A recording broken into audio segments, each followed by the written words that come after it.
ಏನಿದು 30ನಾ ಬಿನಾ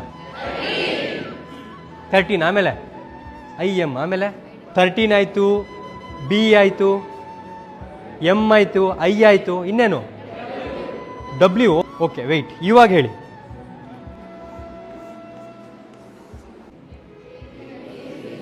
ಇವಾಗ ಏನಿದು ಹೇಗೆ ಗೊತ್ತಾಯ್ತು ಅದರ ಅಕ್ಕಪಕ್ಕ ಯಾವುದಿದೆ ಅನ್ನೋದನ್ನ ನೋಡಿ ಅಲ್ವಾ ತುಂಬಾ ಜನರಿಗೆ ಏನು ಅನ್ಸುತ್ತಿದ್ದು 2 1 3 4 ಯಾಕೆ ಅನಿಸ್ತಿದೆ 2 1 3 4 ಅಂತ ಅದರ ಅಕ್ಕಪಕ್ಕ ಯಾರಿದ್ದಾರೆ ಅನ್ನೋದ್ರ ಮೇಲೆ. ಸೊ ಲೈಫಲ್ಲಿ ನೀವ್ಯಾರು ಅಂತ ಗೊತ್ತಾಗಬೇಕು ಅಂದರೆ ನಿಮ್ಮ ಸುತ್ತಮುತ್ತ ಯಾರಿದ್ದಾರೆ, ನಿಮ್ಮ ಸರ್ಕಲ್ ಹೇಗಿದೆ ಅನ್ನೋದು ನೋಡಿ ಗೊತ್ತಾಗ್ಬಿಡುತ್ತೆ. 4 ಜನ ಬೈಕ್ ಎತ್ಕೊಂಡು ಪ್ಯಾಂಟ್ ಮೇಲೆ ಎತ್ಕೊಂಡು ಹೋಗ್ತಿದ್ದಾರೆ, ಚಪ್ರಿ ಅಂತ ಗೊತ್ತಾಗ್ಬಿಡುತ್ತೆ.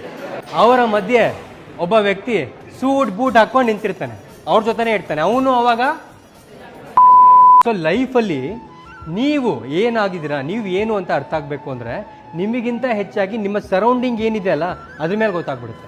5 ಜನ ಫ್ರೆಂಡ್ಸ್ ಇದ್ದಾರಾ ಅಂದರೆ you are the average of those 5 people.